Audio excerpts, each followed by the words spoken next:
There is a particular kind of silence that falls over a room when a woman realizes she has just signed her own death warrant. And the only thing she feels, beneath the cold certainty of that, is something close to relief. Nadia Pierce had caused that silence.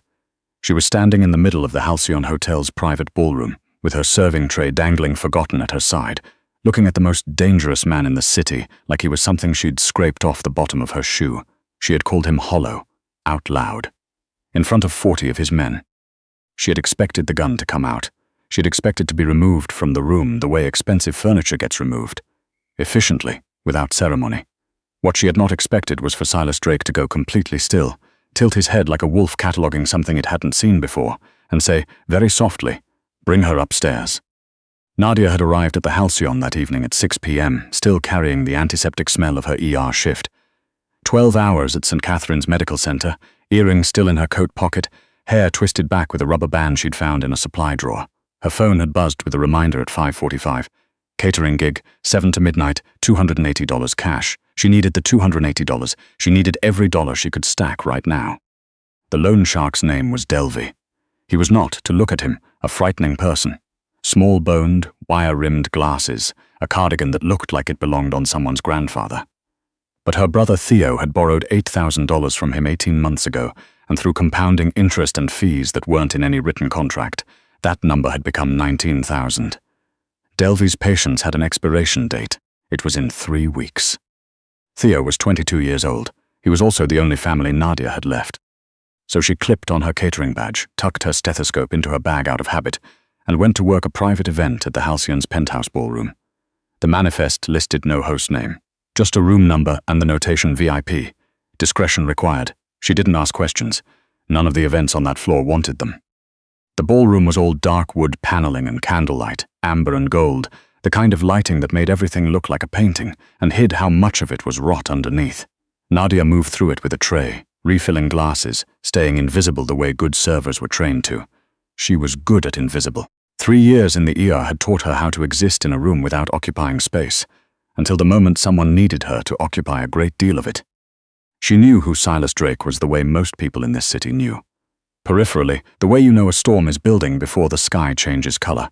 His name surfaced in police scanner chatter, in the way certain neighborhoods went quiet, in the way her attending sometimes coded trauma intakes as involved parties when the paperwork needed to stay clean.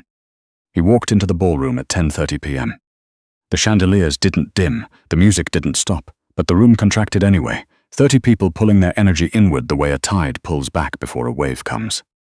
Silas Drake was 37 years old, and he looked like someone had taken the concept of controlled danger and poured it into a charcoal suit. He wasn't tall in a way that dominated. He was proportioned in a way that suggested he didn't need to. Angular jaw, a mouth that had probably forgotten the shape of a relaxed smile years ago, eyes the color of deep ice, not blue, not gray, something colder and less categorizable than either. He moved through his own event like a storm moves through a valley, not acknowledging the space he was taking up because the space had always been his. Nadia noticed him. She looked away. She had 14 minutes left on her shift. It happened near the far end of the room, by a service table draped in white linen. Walter Bream was 61 years old. Nadia knew his name because he'd been at the last 2 events she'd worked. The pastry chef, the one who always made sure the staff ate before cleanup started, who pressed a wrapped piece of cake into her hand on bad nights and said, "You look like you're running on empty, kid." He was round-shouldered, with flour-dusted knuckles and a hearing aid he was perpetually adjusting, and a smile that was the most genuinely warm thing in any room he entered. He was also, it became clear, in debt to someone at this party. Nadia didn't hear how it started. She heard the end of it, Silas Drake's voice, low and deliberate, cutting through the ambient noise like a blade through silk. "You borrowed from my fund. You promised a return by the 1st of the month. It is now the 14th. Walter stood with his hands clasped in front of him, shoulders caved, chin tucked toward his chest, a man trying to make himself physically smaller. "Mr. Drake, please. The restaurant deal fell through. I didn't have." "I'm not interested in explanations." Silas tipped a glass of water off the service table beside him. It hit the floor and spread in a slow, dark stain across the white linen. He pointed at it. "Pick that up with your hands, on your knees. Maybe we'll call it even." The room went absolutely silent. Walter stared at the water on the floor. His hands were shaking. Nadia's tray lowered to her side. She'd held the hands of people who'd been broken by the world, by poverty, by violence, by circumstance that ground them down past the point most people understood. She knew the exact moment a person decided their shame was more survivable than their pride. Walter Bream was 3 seconds from that moment. Her feet moved before she'd decided anything.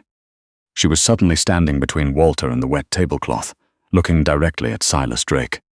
The silence that followed was the loudest thing she'd ever stood inside. One of the men near Silas took a step forward. Silas raised one finger. The man stopped. His gaze didn't leave her face. It wasn't angry. That was worse than angry. It was clinical, the way a surgeon looks at something unexpected in an incision, assessing before deciding what to do about it. "And you are?" he asked. "Nobody important," Nadia said. Her voice came out steady in a way she didn't entirely understand. "I'm a server. I'm also telling you that what you're doing right now isn't power." She heard herself, and some distant part of her brain registered that she had completely lost her mind. She kept going anyway. "Walter owes you money. Take the money. Fire him. Take him to court. Do whatever it is people like you do. But making an old man kneel in front of an audience so they all remember how afraid they should be of you." She looked around the room, 40 faces watching her, some horrified, some fascinated, most carefully angled away as if stupidity might be contagious. "That's not strength, Mr. Drake. That's hollow." The word hit the room and stayed there. She could hear her own heartbeat. Silas Drake did not move for 4 full seconds. Then slowly he turned his gaze from her to Walter. "Go home," he said. Walter looked up. "Sir." "I said go home. You'll hear from my accountant tomorrow." It wasn't mercy. It wasn't forgiveness. But Walter's knees never touched that floor. When Nadia stepped aside to let him pass, he pressed her hand briefly, warm and shaking, and walked out of the ballroom without looking back. Silas watched him go. Then he looked at Nadia again. "My office, 14th floor." The office was a corner suite stripped of the hotel's decorative warmth. No art on the walls, no curtains pooling in carefully designed excess, just clean lines, a glass desk and floor-to-ceiling windows overlooking the city's night grid, all that light bleeding upward into the low cloud cover like the city was burning gently from inside. Nadia stood in the center of it with her arms crossed and her heart running at about twice its clinical resting rate. When Silas came in, he'd removed his jacket. Shirt sleeves rolled past the forearm. He moved to the wet bar, poured 2 glasses of something amber, and brought one to her without asking. She didn't take it. He set it on the table beside her and lowered himself into the chair across from the couch, elbows on knees, watching her with that same assessing quiet. "Hollow," he said, retasting it. "I stand by it. Most people who speak to me that way spend the next few days regretting it." "Most people have something left to lose," Nadia said. "I've got a 40-minute train ride home, a shift in 8 hours, and $19,000 of someone else's debt eating through my savings. So if you're going to threaten me, do it fast. I'm exhausted." Something moved across Silas's face. Not amusement, closer to the expression of a man who'd been handed something unexpected and hadn't yet decided if it was useful or dangerous. "Sit down," he said. She sat, not because he said to, because her legs had decided they were done. He told her what he was, though she'd already suspected most of it. And then he told her something she hadn't anticipated in any version of how this night was going to end. "I have a problem," Silas said, "and I think you might be exactly what I need to solve it." His former partner, a man named Brendan Lyle, who controlled shipping routes through the city's northeastern port, was pushing for a merger, the kind that came with conditions. The kind of conditions that included a woman from Lyle's inner circle installed in Silas's home as a permanent breathing intelligence asset. Silas had refused for 8 months. Lyle was running out of patience. The meeting to settle it was in 2 days. "I need someone in that room who isn't already bought," Silas said. "Someone with no loyalty to Lyle and no ambition inside my organization. Someone who can walk into a room of dangerous men and hold her ground without flinching." He paused. "You did that downstairs." "I work trauma," Nadia said. "The threshold for flinching is higher. I need a partner. Convincing. Someone Lyle will believe I chose on my own terms, recklessly, against advice. It disrupts his plan without requiring an open declaration of war. A fake girlfriend. A temporary arrangement. 3 months at most. You'd stay at my property for security. 2 public appearances. You'd be compensated." Nadia looked at him steadily. "My brother's name is Theo. He owes $19,000 to a man called Delvey, who operates out of a check-cashing place on Millard Street. The debt is due in 3 weeks." Silas picked up his phone. He made a call that lasted 45 seconds. When he set it down, he said, "It's handled." The weight of it landed over her in layers. 6 months of sleepless arithmetic, Theo's voice going tight whenever she asked how he was doing. The way she'd started calculating groceries against overtime hours, the way other people calculated tips at restaurants. Gone in under a minute, the speed of it told her everything she needed to know about what Silas Drake was. She felt grateful and unsettled in equal measure. "I'm not going to be decoration," she said. "I know. If I see you treating someone the way you treated Walter tonight, I'm going to say something, in front of whoever's present." "That's why I'm asking you," he said, and for the first time the clinical calm dropped slightly, exposing something underneath it. Not warmth, not yet, but the edge of something real. "An actress will tell me what I want to hear. I've had enough of that for a lifetime." The estate was outside the city, set back from a private road behind iron gates, and the kind of quiet that old money bought. Not peaceful exactly, but sealed. Nadia woke the next morning in a guest room larger than her apartment, in sheets with a thread count high enough that they felt like water, staring at a coffered ceiling and trying to locate herself in her own life. The housekeeper's name was Mrs. Farwell, 60, brisk, reading glasses on a chain and an expression suggesting she'd seen stranger things than Nadia and had formed opinions about all of them. She brought coffee and information in equal measure. Theo's debt was cleared. The lender had called him that morning, confused and apparently somewhat unsettled, to confirm the account was settled in full. Theo had texted Nadia 5 times. She'd responded, "Tell you later," not a lie exactly. Silas found her in the library the next afternoon. He'd traded the formal armor of the night before for dark jeans and a grey Henley, sleeves still pushed up the way they always seemed to be, like the suit was a costume assembled for other people's benefit. He looked younger without it, more like someone who was tired, less like someone who had never been anything other than certain. He sat across from her at the reading table and walked her through what to expect. Brendan Lyle would test her. He'd probe the edges of her background and use what he found to dismiss her. He'd present his niece, a woman named Priya, as a courtesy gesture, a formality, already expecting acceptance. "What do I do when he pushes?" Nadia asked. Silas looked at her with that careful, unreadable attention. Tell the truth. It's the one thing he won't be prepared for. The dinner was held in the estate's main dining room.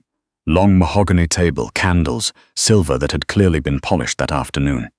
Brendan Lyle was compact and deliberate, with the watchful eyes of a man who'd built a career on appearing relaxed while cataloguing exits. When Nadia walked in on Silas's arm, Lyle's expression went through 3 calculations in under a second. "You didn't mention a guest," Lyle said. Silas pulled out Nadia's chair. The warmth of his hand at the small of her back was brief and oddly steadying. "Nadia Pierce, my partner." Lyle studied her the way she'd been studied in hospital board meetings, by men who hadn't expected her to speak, like she was a variable someone had failed to account for, and the oversight was still being assessed. "Pierce," he said. "Which family?" "My own," Nadia said. "Mostly just me and my brother these days. I'm an nurse at St. Catherine's." A pause. Lyle set his fork down with quiet deliberateness. "A nurse?" "A good one." She looked at him directly, with the same steady calm she used when she had to deliver bad news to a family in a waiting room. Honest, unguarded, not unkind. "Mr. Lyle, I'll save us both some time. You came here with a plan, and I'm in the way of it. I have no political value to you. I know that, and I'm not going to pretend otherwise." She folded her hands on the table. "But I'm also the only person at this table who isn't performing something right now. I don't want anything from you. I don't need your approval. And Silas chose me without consulting your calendar." She held his gaze. "I think that's the part that's actually bothering you." The room went very quiet.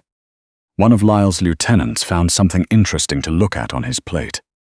Lyle held still for a moment. Then something in his expression shifted. Not warmth, not liking, but the grudging recalibration of a man who respected what surprised him. He picked up his fork. "She's direct," he said to Silas, as though Nadia weren't present. "She is," said. Something in his voice had changed, quieter than strategy, lower than performance. "I don't consider that a liability."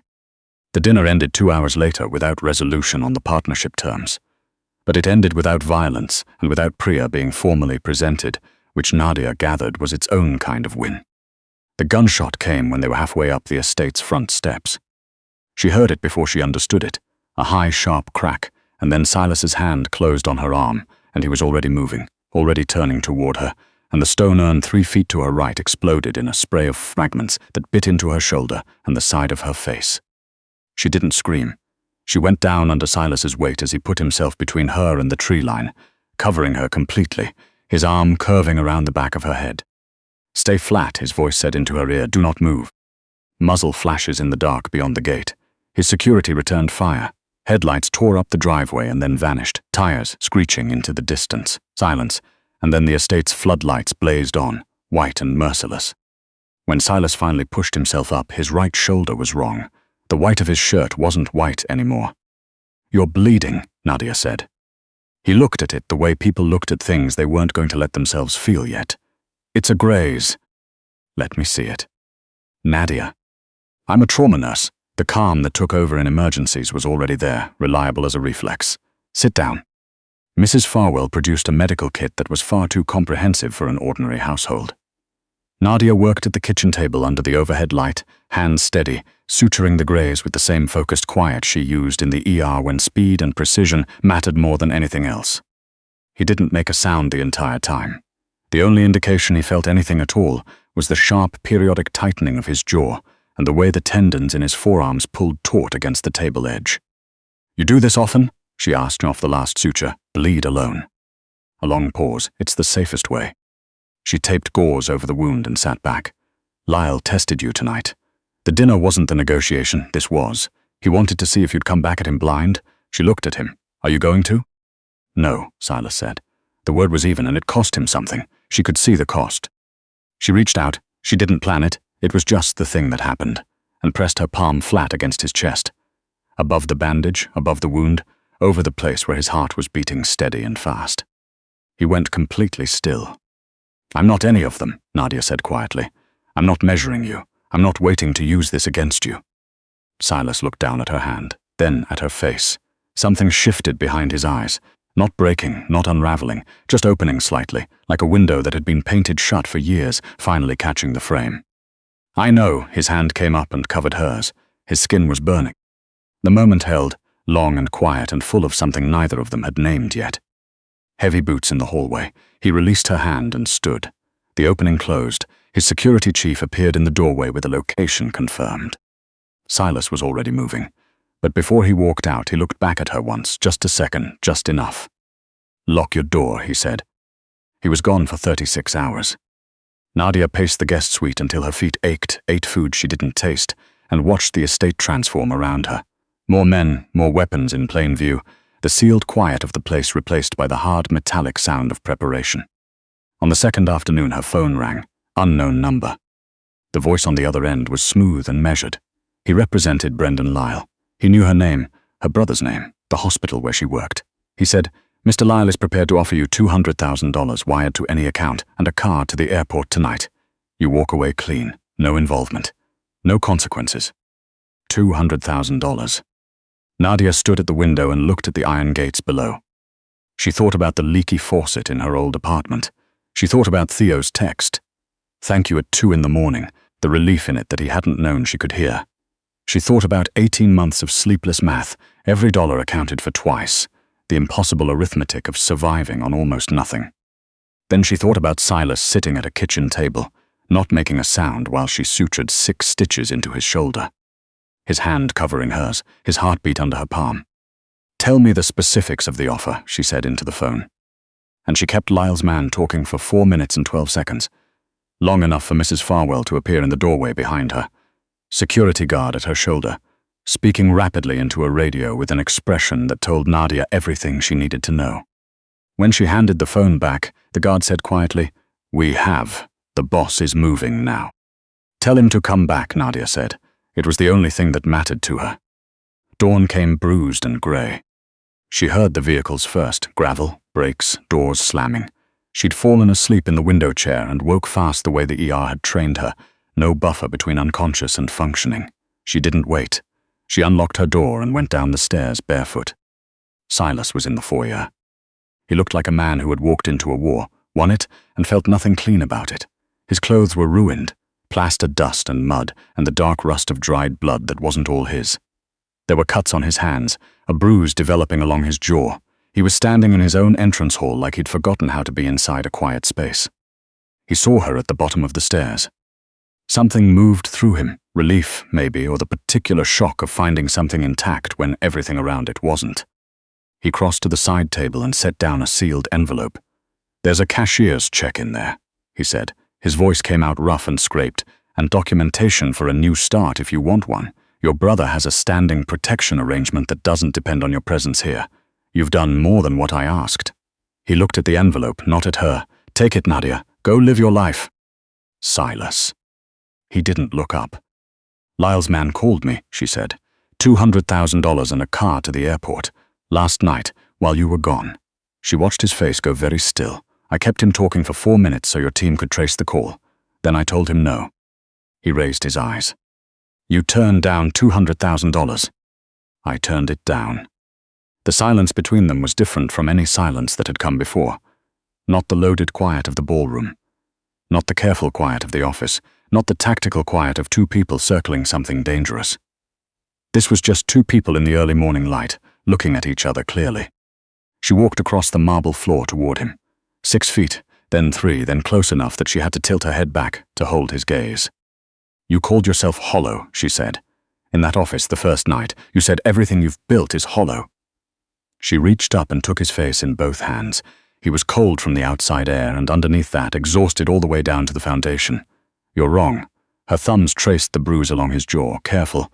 Clinical habit turned into something it no longer needed a clinical name for. Hollow men don't put their bodies between someone else and a bullet. They don't come back. They don't stand in their own foyer at dawn, trying to give everything away, because they think they don't deserve to keep it. Her voice dropped. "You are not hollow, Silas. You never were. Stop pretending that's all you are." He closed his eyes. A breath came out of him, long and fractured, like something releasing pressure it had been holding for years.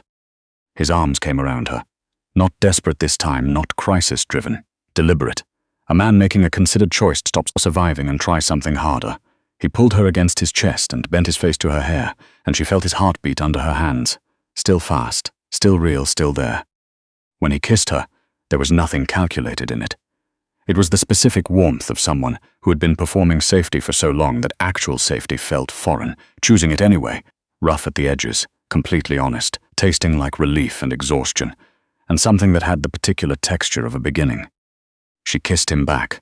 She was tired of being afraid of the things that were worth being afraid of. He was complicated and damaged and standing at the center of a world she'd never fully understand. But he had shielded her with his body. He had listened when she spoke. He had chosen her not because she was convenient, but because she had been the only true thing in the room. She pressed closer, her hands gripping the front of his ruined jacket, feeling his arms tighten around her until there was no distance left between them. He was not hollow. She'd known that since the kitchen table, since his hand over hers, since the way he'd said "I know" like it cost him everything, and he'd decided to spend it anyway.